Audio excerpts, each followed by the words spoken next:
So what's the big idea? Well, the big idea is your central nervous system.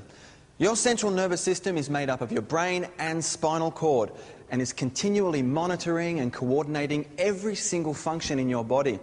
If you think of the brain as a central computer that controls and coordinates all the functions of your body, then the nervous system is like a communication network that relays messages back and forth from the brain to different parts of the body via the spinal cord.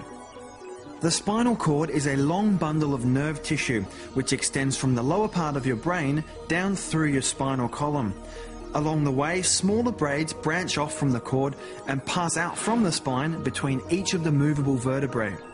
These braids divide again and again into tiny nerve fibres and fill the entire body, going to each cell, organ and tissue. Every human has an estimated 15 billion nerve cells, sending and receiving messages through the spinal cord. Now, our nervous system is extremely delicate. So what protects it? Our spine. This is what a normal healthy spine looks like. It has 24 movable vertebrae, each working with the one above and below it.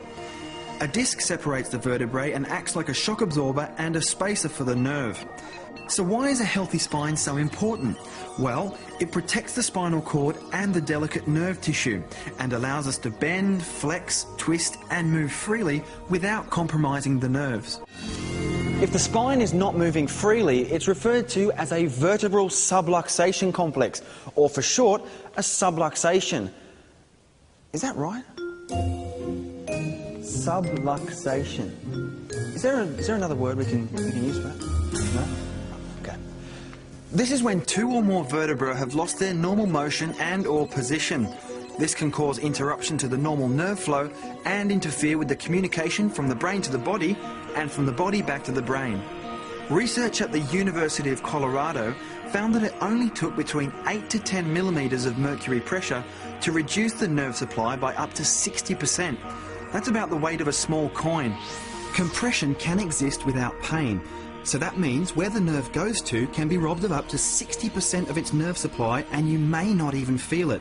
This is what is referred to as a silent subluxation.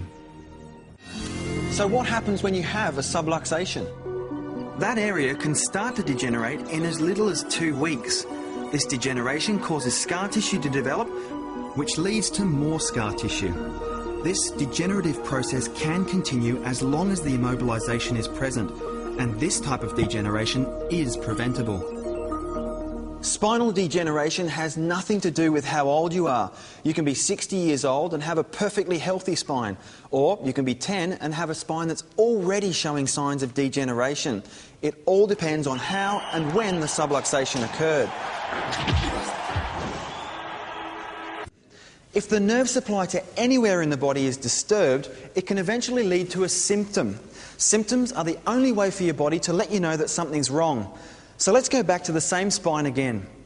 If you have nerve interference in the cervical spine, it can lead to headaches, migraines, lowered immune system, sinus troubles, hay fever, abnormal sleep patterns, eczema, hearing loss, tonsillitis, chronic cough, croup, pins and needles into the arms and hands. In the thoracic spine, asthma, functional heart problems, bronchitis, influenza, gallbladder troubles, liver conditions, blood pressure problems, indigestion, heartburn, gastritis, lowered immunity, allergies, kidney troubles, chronic tiredness.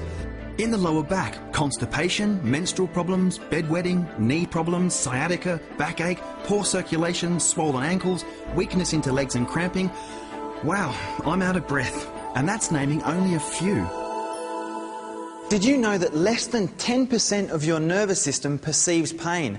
So quite often, by the time pain and symptoms appear, the nerve interference could have been present for months or even years. Think about when a person has a heart attack or a stroke. They don't actually feel the arteries blocking up and usually don't know anything's wrong until it's too late.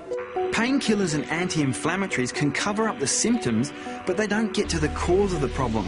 By masking these symptoms, it allows the problem to continue to develop silently until there's a major health crisis. We all know about the damaging side effects that can occur from long-term drug use. So why continue filling your body with drugs to hide the cause of the problem? Now you might be wondering what causes subluxations to occur.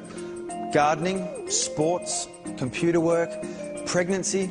improper lifting, arguments, food additives, chemicals, birth, poor posture, to name but a few.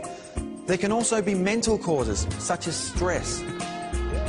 The average 5-year-old has had approximately 2,000 falls, of which 200 are considered serious. But usually an isolated event alone is not to blame. It's an accumulation of many of life's little incidents and accidents. Recent research has found that in births that required intervention by a doctor, which means they used forceps, suction or excessive force, 95% had upper neck injuries.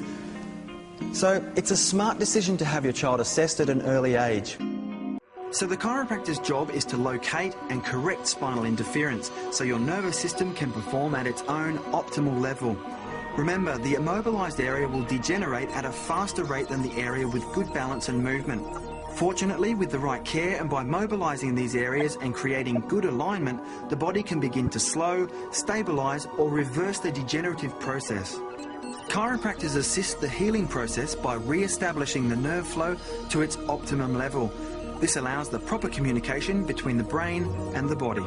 Chiropractors don't treat the symptoms. Rather, they remove the nerve interference, which allows the body to do what it does best, heal itself. When you get a cut or a broken bone, who heals it? Your body does. All forms of the healing arts have their place, and let's face it, medicine has an important role to play in crisis and emergency care, and in these situations can be life-saving.